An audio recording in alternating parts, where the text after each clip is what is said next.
ngobrol-ngobrol. Jadi silahkan kalau ada yang mau ditanyakan.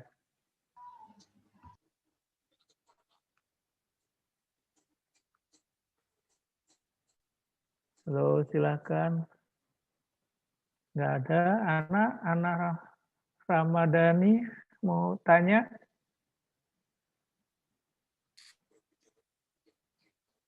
Silahkan. Muhammad Riko mau nanya?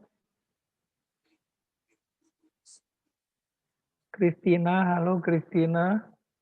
Mana Kristina? Pak, izin bertanya Pak, kira-kira ya, untuk kelas fisika dasar berapa pertemuan lagi ya Pak? So, kan katanya kan ini apa tuh untuk materinya kan sampai bab 15. Yang kecuali bab 11 sama 12 Pak. Berarti masih panjang ya Pak? Iya. Sebenarnya masih. Kalau Anda masih ingat kapan kita mulai bulan September ya rasanya? Iya, September, Pak. Iya, September akhir. September akhir atau pertengahan? Pertengahan, Pak. Pertengahan. Oke. Tanggal 20. Udah tanggal 20-an ya. Oke, kita sebenarnya sudah terlambat sekitar 1 bulan. 4 pekan, ada 4 pertemuan kita hilang. Dan itu artinya kalau kita ambil waktu normal, mestinya kita butuh waktu 4 pekan lagi untuk bisa memenuhi targetnya. Nah, cuma mungkin saja kita tidak akan selama itu. Jadi ini nanti Pak Pardi yang ikut menentukan, saya lebih banyak mau dengar dan nurut saja.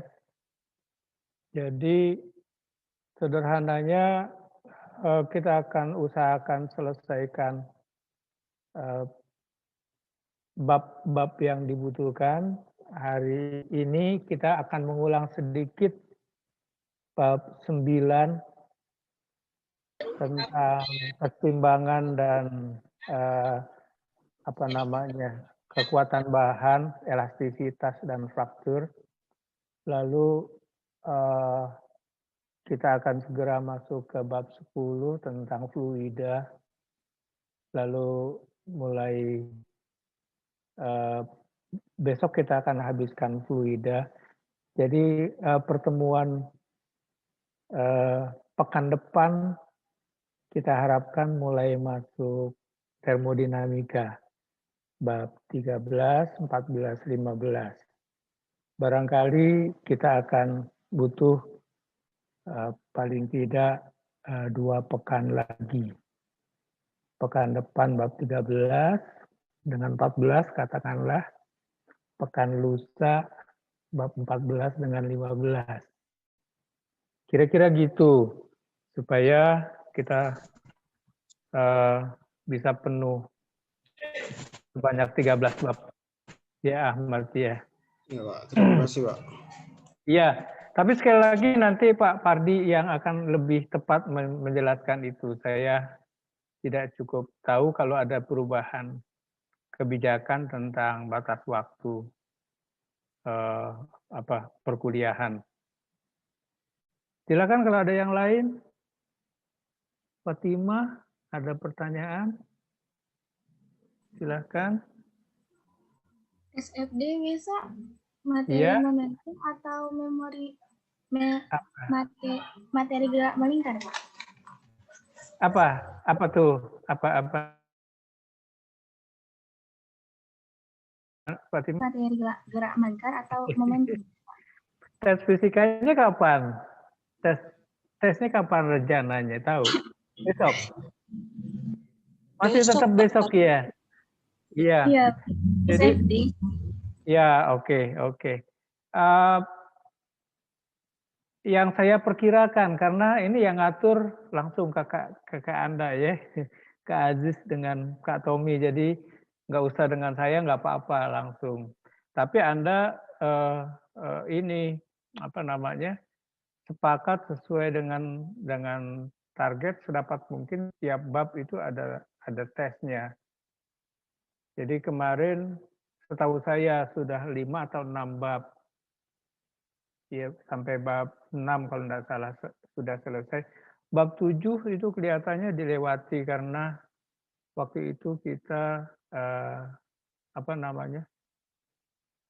Bukan bab 6 dilewati karena waktu kita UTS itu bab 6 dianggap sudah masuk di waktu UTS. Mestinya bab 7, bab 8, bab 9 kalau belum. Nah, barangkali besok Anda akan ketemu tes bab 7. Lalu kalau ada 2 soal, boleh jadi bab 7 dengan bab 8. Supaya tesnya nggak usah 1 kali tes, 1 bab. Bisa 2 bab, mungkin waktunya sedikit lebih lama. Jadi diatur oleh Anda dan asisten saja. Ya, saya cukup tahu saja, yang penting semuanya baik-baik jalan. Tapi waktu itu habis Fatimah, nanya sama Kak Aziz sama Kak Tommy ini Pak, apa tuh? Tergantung ini Pak Pardi sama Pak Arsali katanya. Soal tes itu, tes FG. Enggak, saya untuk tes saya anggap saya dengan Pak Pardi nggak usah ikut, nggak apa-apa. Untuk tes tiap pekan maksudnya ya. Jadi yang saya atur itu UTS 1, saya dengan Pak Pardi atur UTS 1, UTS 2, dan ujian akhir. Kalau tes yang penting Anda latihan, dan memang diambil angkanya dari latihan itu. Gitu. Kembali lagi silakan ke Kak Aziz dengan Kak Tommy, tapi saya ingin Anda dengan para asisten itu apa namanya? Kompromi. Jadi Anda ikuti ya saran asisten, tapi asisten tidak boleh mengatur sehingga membuat Anda tidak sanggup melaksanakan tugas. Kira-kira gitu. Iya. Silakan untuk tes tiap pekan Anda dengan asisten yang menyepakati. Ada pertanyaan lain? Pak, izin bertanya. Silakan, Fatimah. Iya, Ana, silakan. UTS fisika dasar 2 kali ya, Pak? Iya, rencananya 2 kali.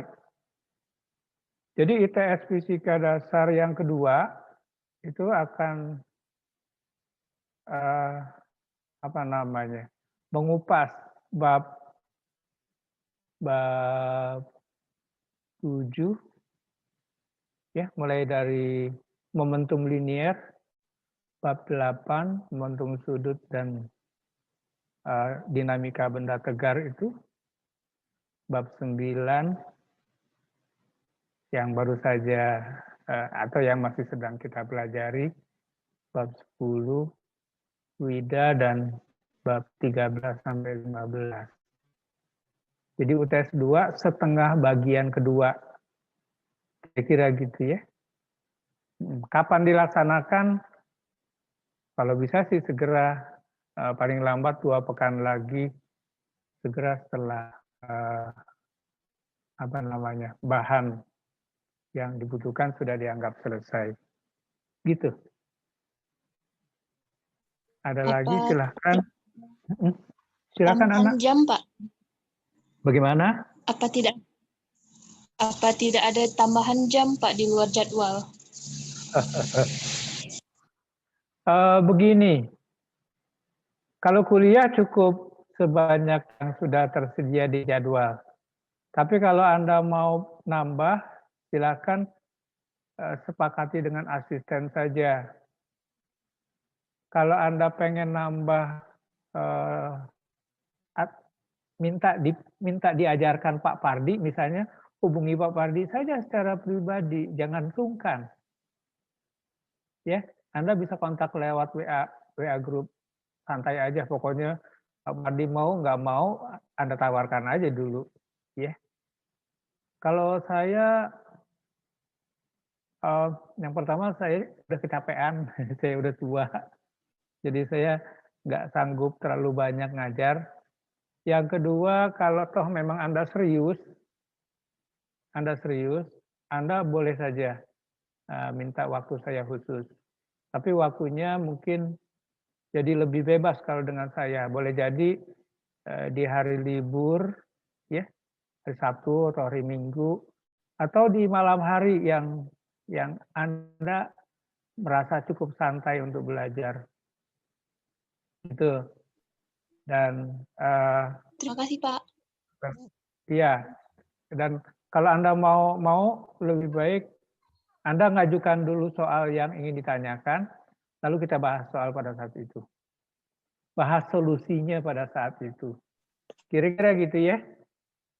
Oke, pokoknya Anda mulai saja. Anda yang mengajukan, meminta kepada asisten, kepada Pak Pardi atau kepada saya, nanti jadinya kepada siapa aja, ya kita serahkan apa adanya aja nanti ya. Oke, ada yang lain? Silahkan kalau masih ada.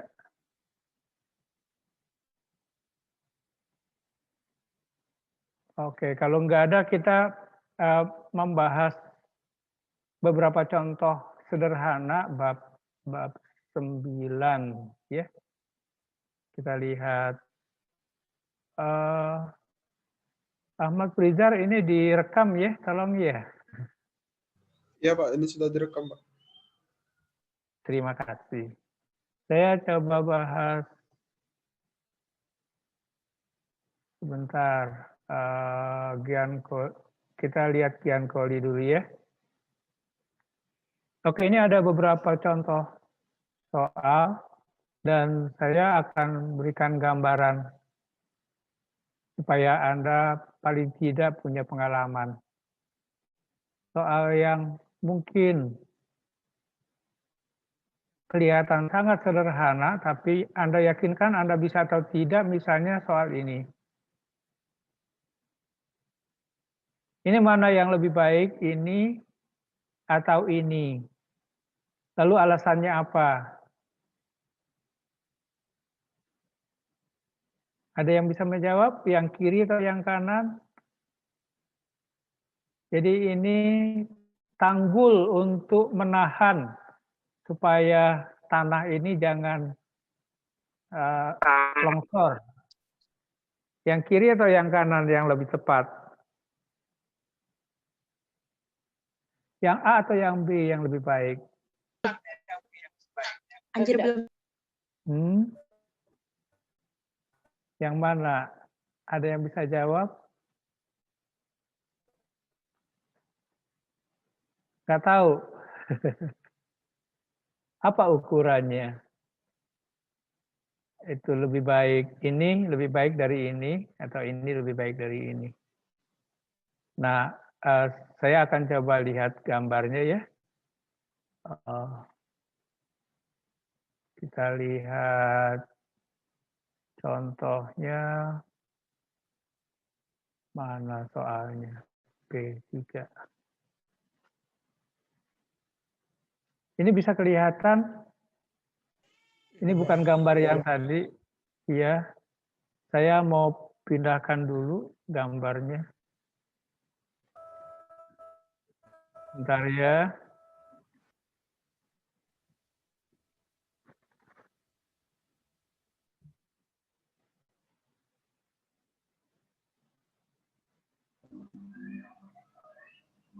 Oke. Bentar, saya mau keluar untuk kecilkan dulu ini. Bentar ya. Lah ini aku belum masuk ya. Belum di ACC.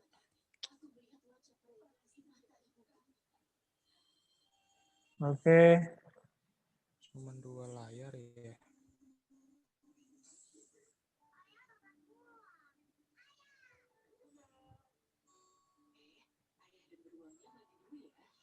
pada kemana? Oke, kita lihat.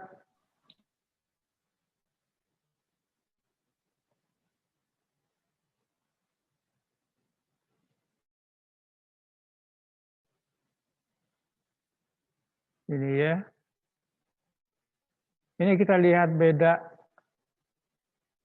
antara keduanya. Jadi yang perlu Anda lihat, yang pertama, yang menyebabkan dia runtuh adalah kalau tanggul ini jatuh. Kalau tanggul ini jatuh, itu hanya mungkin lewat dua cara. Cara dia terdorong atau cara dia jatuh dengan rebah seperti ini. Dan kalau cuma terdorong, kita mungkin tidak terlalu tertarik. Kalau dia jatuh, itu yang tertarik. Dan kalau dia jatuh, Anda lihat, Anda harus perhatikan di mana titik putarnya. Dan yang paling mungkin titik putarnya di sini, jatuhnya rebah gitu ya. Kalau ini juga sama, jatuhnya rebah gitu. Lalu apa bedanya ini dengan ini? Bedanya adalah bahwa kalau ini ditentukan oleh gaya F ini saja. Ya, karena batangnya cuma ini. Bukan batang, tapi dinding. Gaya F ini saja, dan momennya adalah gaya F dikalikan dengan lengan ini. Katakanlah kalau gaya F-nya di tengah, F kali setengah tinggi. Oke? Dan putarannya ke sana. Putarannya searah atau berlawanan arah jarum jam. Sekarang kalau Anda lihat yang ini. Yang ini, gaya yang menyebabkan terguling itu ada dua, F ini dan F yang ini. F yang ini akan memutar berlawan arah jarum jam sama dengan ini yang menyebabkan terguling. Tapi F ini menahan, ya, dengan arah berlawanan. Dan artinya apa? Artinya yang ini lebih kuat dibanding yang ini. Ya. Jadi memahaminya kira-kira seperti itu. Oke. Itu soal question nomor 5. Sekarang Anda lihat gambar yang lain ya. Ini soal nomor berapa? Nomor 15. Kita lihat dulu ini.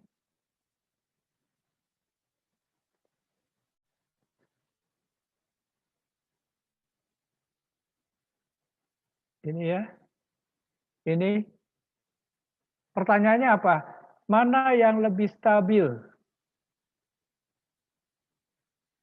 Stabil artinya yang tidak mudah jatuh. Yang kiri atau yang kanan? Nah, pertanyaan seperti itu kalau Anda ingin jawab, jawabannya caranya gimana? Nah, kita coba lihat. Silakan kalau ada pertanyaan atau ada apa tanggapan. Kita lihat yang ini. Oke. Yang perlu diperhatikan adalah titik putar lagi. Kalau dia jatuh, titik yang dianggap tetap tidak bergerak adalah yang mana? Dan titik putar yang mudah adalah pas di ujung sini. Karena jatuh itu ya tumpuan yang tetapnya ada di sini. Ya, titik bagian yang bersentuhan dengan titik putar itu tidak ikut bergerak, kira-kira gitu. Nah, untuk itu Anda tinggal menghitung jaraknya. Ya, ada dua benda, jarak dari titik pusat massa benda yang pertama terhadap titik. Sebenarnya ada arah X, ada arah Y. Arah X Anda lihat ini pas, jaraknya 0. Ya, untuk gambar yang ini ya, gambar yang A. Lalu titik kedua, arah X-nya jaraknya adalah ini. Kalau Anda perhatikan ini jaraknya seperempat panjang bata lah, katakanlah bata ini. 0 dengan 1/4. Oke. Nah, Anda lalu menghitung titik pusat massa antar keduanya. Ada di mana? Mestinya ada di tengah-tengah. Antara ini, ya, antara 0 sampai dengan 1/4, 1/8. Mestinya ada di sini. Jadi titik tengahnya ada di sini. Oke. Kalau titik tengah pusat massanya ada di sini, maka kemungkinan dia jatuh, Anda lihat aja kalau ada gaya di sini ke bawah sini, ya, ada gaya, katakanlah titik pusat. Saya coba gambar ya, mudah-mudahan bagus. Edit, draw, coba ya. Ini kita gambarkan ini aja ya.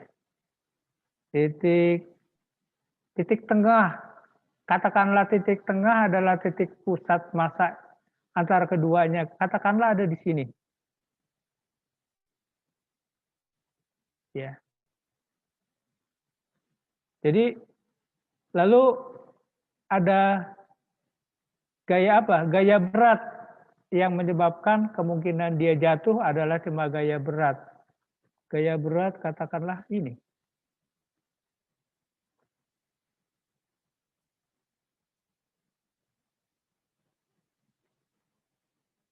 Gaya berat akan diambil titiknya, titik putarnya di situ.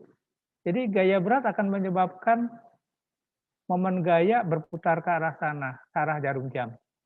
Dan ini artinya dia kemungkinannya jatuh, tidak stabil. Kalau yang ini gimana? Anda lihat, titik ini titik putarnya ya.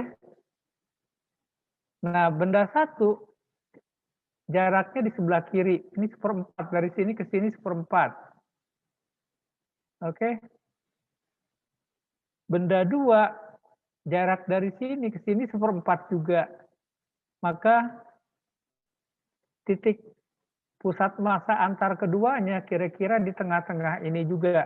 Jadi kalau saya gambarkan titik pusat massanya ada di sini nih.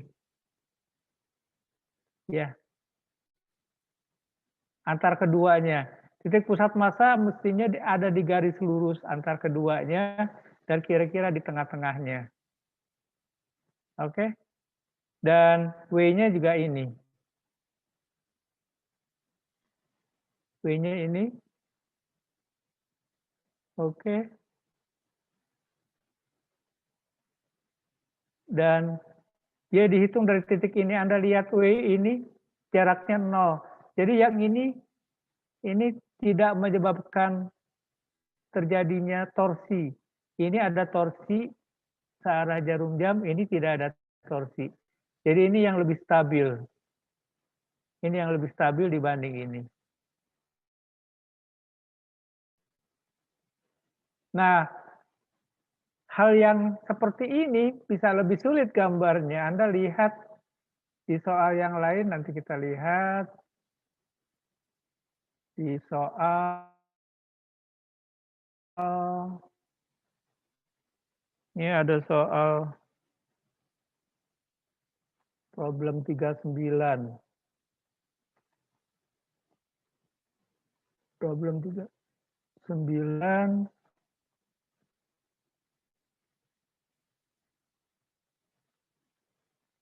Anda harus bisa menjawab yang lebih rumit. Nah, ini yang lebih rumit. Coba lakukan di rumah sendiri. Ini dia akan jatuh atau tidak, akan stabil atau tidak. Ya. Caranya seperti tadi. Tapi Anda udah mulai perlu pakai angka. Menghitung pakai angka.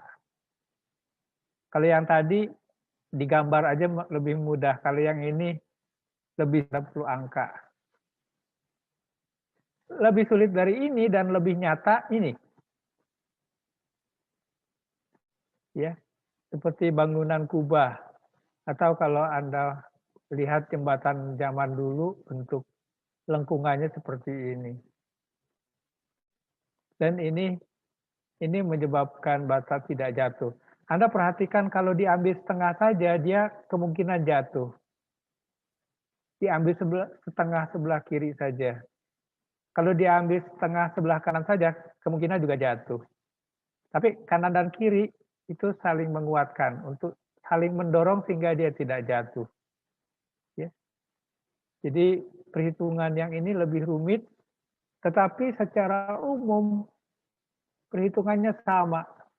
Perhitungannya adalah pakai rumusan kesetimbangan.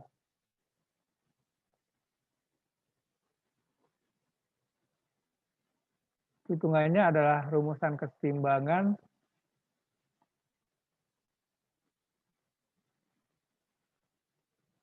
F harus sama dengan 0 dan tau harus sama dengan 0. Ya.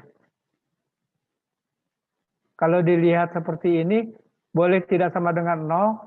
Kalau dia misalnya mutarnya ke kiri, karena pasti akan tertahan, dia juga stabil.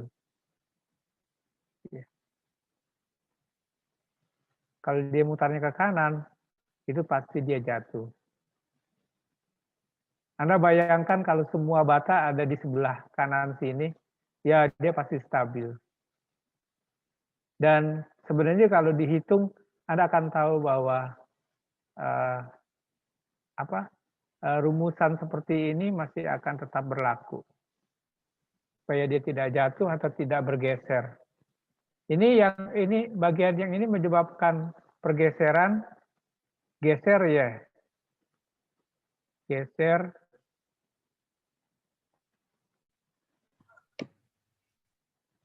Dan yang ini akan menyebabkan putaran.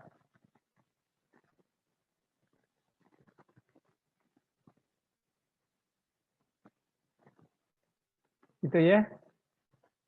Oke. Ada lagi bentuk yang lain? Kita saving. Oke. Oke. Kita lihat yang berikutnya. Nah, yang ini juga contoh yang ini lebih dinamis. Anda tahu ini namanya apa? Crane. Crane digunakan untuk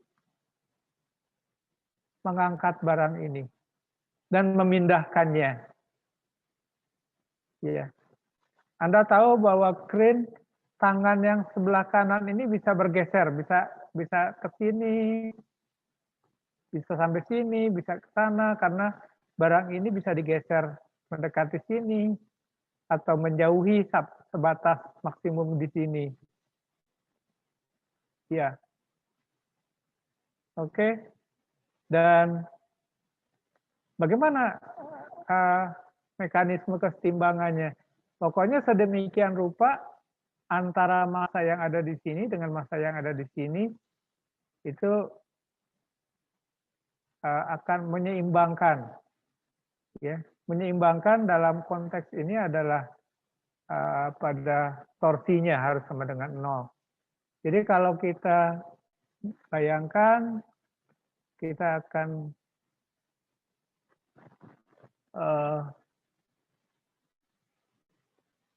yang paling penting adalah ini torsinya harus sama dengan 0. Oh, maaf. Salah. Terlalu jauh ya, nggak boleh ke kanan.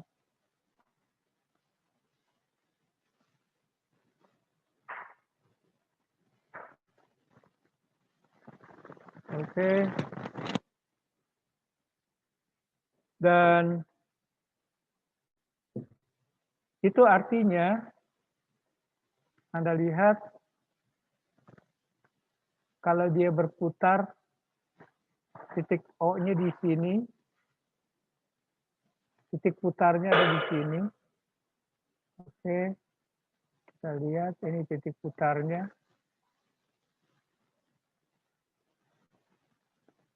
Lalu ada lengan sebelah kanan, katakanlah ini ada gaya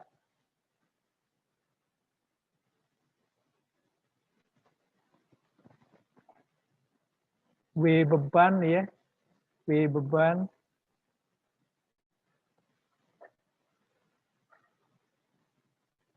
Lalu di sini ada gaya W apa? W apa namanya ya? W penahan aja ya, WP. Oke. Lalu satu catatan bahwa juga harus dipenuhi,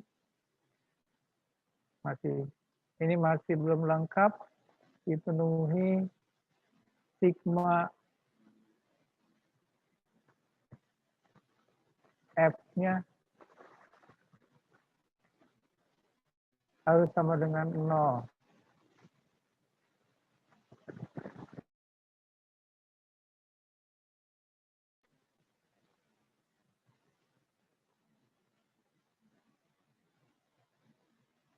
Oke. F0 ini adalah penjumlahan ini harus dikurangi dengan ada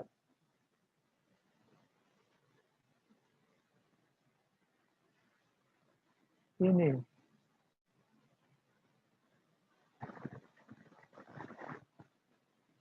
Katakanlah F ke atas ya.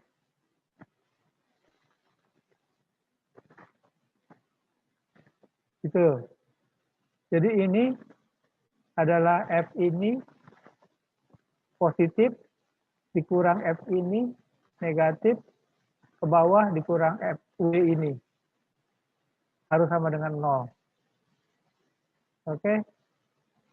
Yang ini adalah perkalian antara ini ya. Katakanlah LB ini dikali LB dan putarannya searah jarum jam ya, ditambah atau karena ini searah jarum jam ini negatifnya, jadi ini LP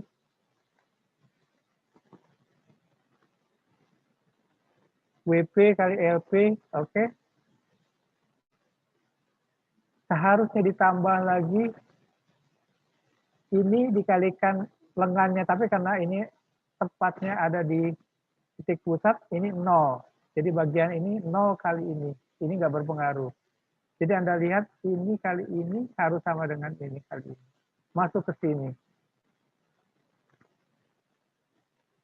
Ya. Ini positif, dikurang ini masuk ke sini. Dia harus memenuhi itu. Oke. Sekarang Anda bayangkan dalam kenyataan kerennya seperti apa. Karena ini bisa bergeser ke sini, maka ini juga harus bisa bergeser. Jadi ini benda penopang ini harus bisa bergeser ke sini dan ke sini. Ya. Oke. Jadi ini bebannya tidak bisa bertambah. Ini biasanya ditetapkan bebannya sekian. Tapi benda yang diangkat bisa berubah. Ya. Lalu Anda bisa perkirakan kalau benda mungkin nggak, misalnya benda yang ini lebih berat dibanding ini. Kalau mungkin maka jaraknya harus sebagaimana, misalnya gitu. Jadi Anda bayangkan ini bisa bergeser dan itu juga tergantung pada bebannya, dan ini harus ikut bergeser supaya keseimbangan ini terjaga. Oke. Jadi ini salah satu contoh menarik bagaimana penerapan konsep keseimbangan gaya dan torsi di dalam bidang teknik. Oke. Apalagi ada banyak contoh yang lain dan saya minta bisa menyelesaikan itu. Ada catatan juga tentang yang namanya elastisitas dan fraktur dikaitkan dengan ini. Ini saya ambil contoh lagi yang tadi saya pengen tuntaskan yang itu. Relevan. Anda tahu berapa kekuatan bahan ini? Berapa kekuatan bahan ini? Berapa kekuatan bahan ini? Kalau kita nggak tahu, maka ini akan berbahaya. Ya. Tidak ada ukuran yang menyatakan kekuatan bahan. Berapa kekuatan tali ini? Itu juga diatur. Dan itu menyangkut sifat elastisitas dan kemampuan di dalam menanggung beban supaya dia tidak melewati batas frakturnya. Ya. Itu dibahas di bagian lain, tetapi saya berharap nanti Anda bisa mencoba untuk soal sederhana bagaimana menerapkan, katakanlah ukuran kabelnya seperti apa bahannya dari apa, kira-kira seperti itu. Ya. Dan itu sangat menentukan di dalam bidang teknik. Oke, ada lagi yang contoh-contoh, banyak contoh menarik lainnya yang bisa diterapkan. Sebagai contoh, kita lihat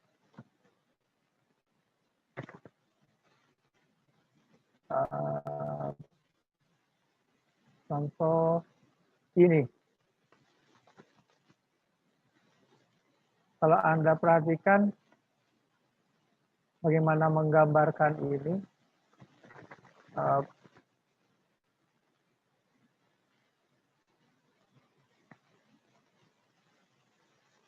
kalau kita bicara kembali ke sigma F sama dengan 0, sigma tau sama dengan 0, maka Anda harus terapkan dalam kasus ini seperti apa. Ya. Yang pertama, Anda harus bisa menggambarkan seluruh gaya yang bekerja. Namanya free body diagram. Harus